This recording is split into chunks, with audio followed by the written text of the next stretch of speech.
यह सिंधु सभ्यता है जो अचानक से लुप्त हो गई थी। सिंधु सभ्यता कैसे लुप्त हुई, इससे भी बड़ा सवाल यह है कि सिंधु की लिपि कैसे लुप्त हुई। अगर सिंधु सभ्यता के लोगों ने सिर्फ सूखे की वजह से पलायन किया था और वो दूसरी जगहों पर जाकर बस गए, तो फिर उनकी लिपि कैसे लुप्त हो गई। क्या दूसरी जगह जाने वाले लोग, क्या गंगा यमुना के मैदानों में बसने वाले सिंधु सभ्यता के लोग अपनी लिपि भूल गए थे, या कोई और कहानी है। हाल ही में आई एक नई थ्योरी कि सिंधु सभ्यता के लोगों ने सूखे की वजह से पलायन किया था, आसानी से गले नहीं उतरती है। तो सिंधु सभ्यता कैसे नष्ट हुई, ये एक गंभीर सवाल है। इसको लेकर हाइपोथेसिस आते रहते हैं। जो नया हाइपोथेसिस आया है, आज हम उसी पर चर्चा करने जा रहे हैं। दर्शकों नमस्कार, दिल दिल्ली देश में आपका स्वागत है। मैं हूं सुधीर राघव और आज हम चर्चा करेंगे सिंधु घाटी की, सिंधु घाटी सभ्यता की, कि ये कैसे विलुप्त हुई और इसके लोग कहां चले गए। सिंधु घाटी की सभ्यता के पतन को लेकर तरह तरह के हाइपोथेसिस आते रहते हैं। पुरातत्वविद, इतिहासकार इस पर एक मत नहीं है, लेकिन एक ताज़ा थीसिस हाल ही में प्रकाशित हुआ है पत्रिका कम्युनिकेशंस अर्थ एंड एनवायरनमेंट में। यह थीसिस एक नई अवधारणा लेकर आया है। इसका कहना है कि सिंधु सभ्यता की विलुप्ति के कारण सूखे के लंबे दौर थे। सिंधु सभ्यता के दौरान ईसा से 2350 साल पूर्व से लेकर 1400 ईसा पूर्व तक भयंकर सूखा पड़े थे। कुल 900 साल में 3 बड़े सूखा दौर जो है आए, जो काफ़ी लंबे चले। इनमें कम से कम जो दौर चला वो 85 वर्ष का था, जब लगातार बारिश नहीं हुई।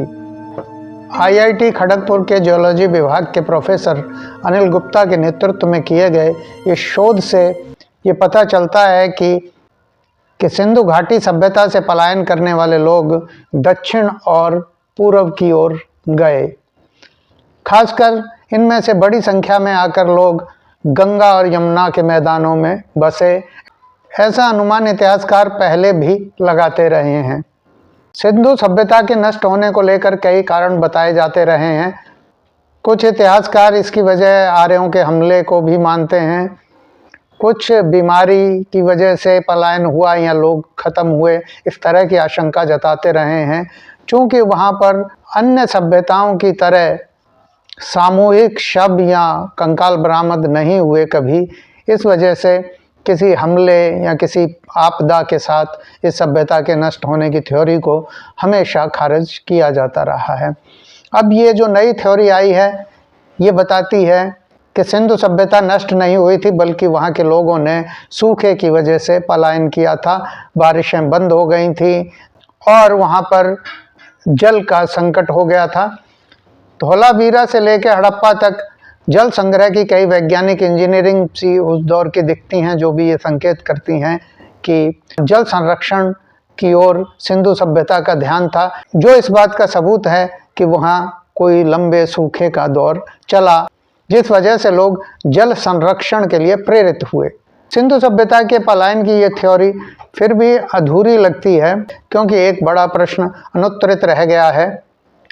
अगर लोग पलायन करके गए थे सिंधु सभ्यता से, तो वो अपनी लिपि, अपनी भाषा, अपनी शैली, अपनी परंपराएं साथ लेकर गए होंगे।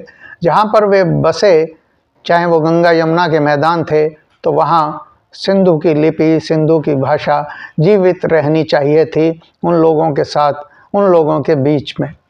लेकिन सिंधु लिपि एक ऐसी लिपि है जिसे आज तक पढ़ा नहीं जा सका, क्योंकि वो किसी से मिलती जुलती नहीं है। खासकर न भारतीय प्रायद्वीप की अन्य भाषा लिपियों से वो मिलती है। तब ये प्रश्न होता है कि अगर उन लोगों ने पलायन किया तो अपनी लिपि को क्यों छोड़ दिया। ये एक गंभीर प्रश्न है।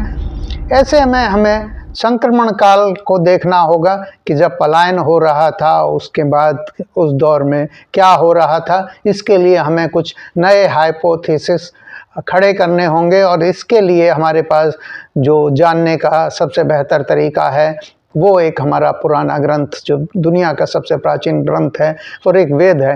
ऋग्वेद के काल को, ऋग्वेद के समाज को समझकर हम सिंधु घाटी से कुछ तुलना करने की कोशिश कर सकते हैं कि सिंधु समाज कैसे विलुप्त हुआ, सिंधु समाज की लिपियां कैसे विलुप्त हुई, सिंधु समाज की संस्कृति कैसे विलुप्त हुई। वो कौन लोग थे जिन्होंने सिंधु के लोगों को, सिंधु सभ्यता के लोगों को या सिंधु सरस्वती सभ्यता के लोगों को अपनी संस्कृति, अपनी लिपि, अपनी भाषा छोड़ने के लिए विवश किया।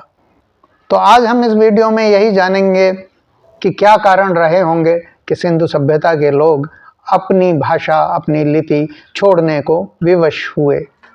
ऋग्वेद के जो संकलन बाद में हुए वो संस्कृत में हुए। देवनागरी से पहले या देवनागरी के समानांतर ब्राह्मी और पाली लिपियों का भी विकास होता है। तो ऋग्वेद का जो समाज है वो समाज क्या भारतीय समाज था या किसी संक्रमण से बन रहा था, और संस्कृत जो भाषा है क्या वो भाषा भारतीय भाषा थी या सिंधु सभ्यता पर कोई बाहरी हस्तक्षेप, बाहरी प्रभाव का नतीजा थी। ठीक वैसा ही जैसे मध्यकाल में तुर्कों और ईरानियों के प्रभाव से उर्दू एक नई भाषा के रूप में विकसित हुई, क्या इसी तरह से संस्कृत का विकास भी भाषाई संक्रमण का नतीजा था जो ईसा से सैकड़ों साल पहले भारत में शुरू हुआ। जब लंबे सूखे के दौर से सिंधु सभ्यता गुजर रही थी, क्या लिथुआनिया से कुछ लोग या उत्तर से कुछ लोग भारत में आए थे उसी दौर में। लोग सूखे से परेशान हैं। कल्पना कीजिए एक हाइपोथेसिस की कि लोग सूखे से परेशान हैं। एक व्यक्ति गोरा चिट्टा, सुतमा नाक, पतले होठ, हाथी पर चढ़ा चला आ रहा है। एक युवा, उसके हाथ में किसी कंकाल की हड्डी है और तभी बिजली कड़कने लगती है और बारिश होने लगती है। उस व्यक्ति को देखकर, जो कि उस सभ्यता का नहीं है, कहीं दूर से आया है, लोग नतमस्तक हो जाते हैं और ये मानते हुए कि यही बारिश का देवता है, ये इंद्र है। तो ऋग्वेद का एक बड़ा हिस्सा इंद्र की स्तुति में है, जिसमें इंद्र से बारिश और धन धान्य की कामना की गई है। इंद्र को बारिश, बादलों का देवता बताया गया है। इससे भी यह संकेत पुष्ट होता है कि सिंधु सभ्यता सूखे से गुजर रही थी, कि उस दौर में जब ऋग्वेद लिखा गया तो वो उनकी स्तुति में लिखा गया जिनके आने से बारिश हो रही थी या जिनके आने पर बारिश हुई थी, बारिश का एक स्पेल आया था। इंद्र की सबसे ज़्यादा पूजा ऋग्वेद में मिलती है। पहले ही मंडल के सूक्तों में इंद्र की उपासना शुरू हो जाती है और गौतम ऋषि इंद्र के लिए अच्छे मंत्र लिखते हैं।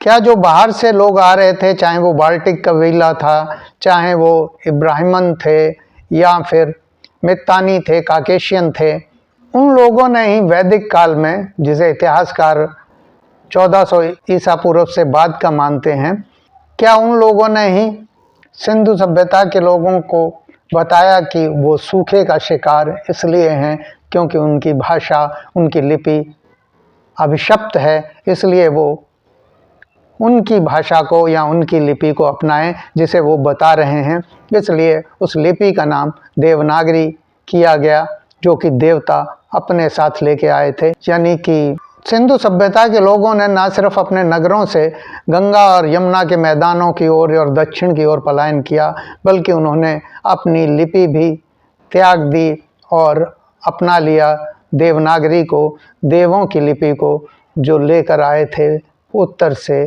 कुछ गोरे चिट्टे तीखे नैन नक्श वाले लोग। ऋग्वेद में कुछ चीज़ें और भी नज़र आती हैं जो हमारे विज्ञान से मेल खाती हैं, लेकिन उनमें क्रम कुछ बदला हुआ है। इसरो और नासा ने सरस्वती नदी का एक पैलियो चैनल सर्वे किया था।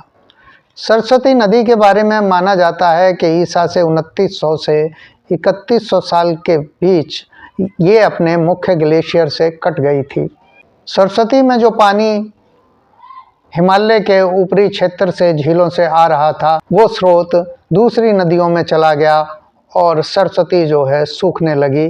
सरस्वती सिंधु सभ्यता के एक बड़े हिस्से को जल आपूर्ति करती थी और अरब सागर में जाकर गिरती थी। सिंधु नदी से ज़्यादा शहर, ज़्यादा नगर सिंधु सभ्यता के सरस्वती नदी के किनारे थे। सरस्वती ही तब इंडस वैली की सबसे प्रमुख नदी थी। जब ये नदी ही सूखने लगी तो इलाका जो है सूखाग्रस्त हो गया, जल संकट से त्रस्त हो गया। और दूसरा, वैज्ञानिक बताते हैं कि उस दौर में अल नीनो प्रभाव की वजह से तापमान तेज़ी से बढ़ रहा था। अल नीनो जल्दी जल्दी आ रहा था और जिस वजह से बारिश कम होती जा रही थी भारत के पश्चिमी हिस्से में, जहाँ पर सिंधु सभ्यता के नगर थे। सरस्वती के सूखने की जो वजह वैज्ञानिक अध्ययनों में आई है वो हैं भूकंप, जो ईसा से 2900 से 3100 साल पूर्व आए थे, जिनकी वजह से टेक्टोनिक बदलाव हुए थे, यानी कि पहाड़ ऊपर हो गए थे उस दिशा में जिधर से सरस्वती बह रही थी और सरस्वती में सहायक नदियाँ मिल रही थीं। और इससे ये हुआ कि जो सरस्वती की सहायक नदियाँ थी, जो मुख्य जल लेकर आ रही थी इस नदी में, उनमें से पश्चिमी ओर की सहायक नदियाँ सतलुज में मिल गईं, जबकि पूर्व की नदियाँ यमुना में चली गईं। और सरस्वती अपने मूल स्रोत से कटकर एक बरसाती नदी बनकर रह गई, जिसे आज भी घग्गर नदी के रूप में जाना जाता है। महाभारत में सरस्वती के सूखने का जिक्र है कि ये नदी सूख रही है, जबकि आश्चर्यजनक रूप से ऋग्वेद में है। और ऋग्वेद के खासकर बाद के मंडलों में नदी पर्व में सरस्वती को सबसे महान और सबसे बड़ी नदी माना गया। और सरस्वती की स्तुति में सबसे ज़्यादा मंत्र और श्लोक जो हैं ऋग्वेद में हैं, नदियों में भी। क्या वजह है कि प्रथम मंडल में अग्नि, इंद्र, वरुण आदि अन्य देवताओं की स्तुति से शुरू होने वाला ऋग्वेद सरस्वती की वंदना आखिरी मंडलों में करता है?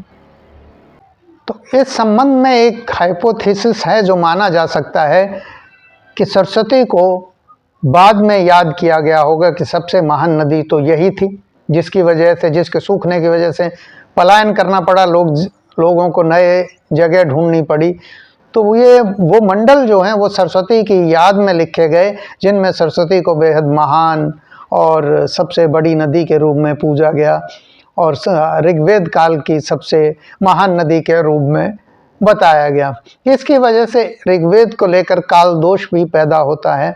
इससे ये लगता है कि ऋग्वेद जो है सरस्वती के सूखने से पहले का है, यानी 3100 ईसा पूर्व से भी पहले वे ऋचाएँ लिखी गई होंगी, जबकि ज़रूरी नहीं है कि ऐसा हो। ये ऋचाएँ काफ़ी बाद में सरस्वती के याद करते हुए भी ऋषि मुनियों ने लिखी होंगी, जो उन्होंने अपने पूर्वजों से उस नदी के बारे में सुना होगा, क्योंकि वो नदी इस पूरी सभ्यता की नायिका थी और इसलिए वो यादों में हमेशा बसी रही। यहाँ तक कि जब ये लोग गंगा के मैदानों में जाकर बसे तो उन्होंने वहाँ भी सरस्वती के मिलन की कल्पना कर ली। तो आज दिल दिल्ली देश में इतना ही। ऐसी ही जानकारी के साथ जल्द ही फिर मिलेंगे। धन्यवाद।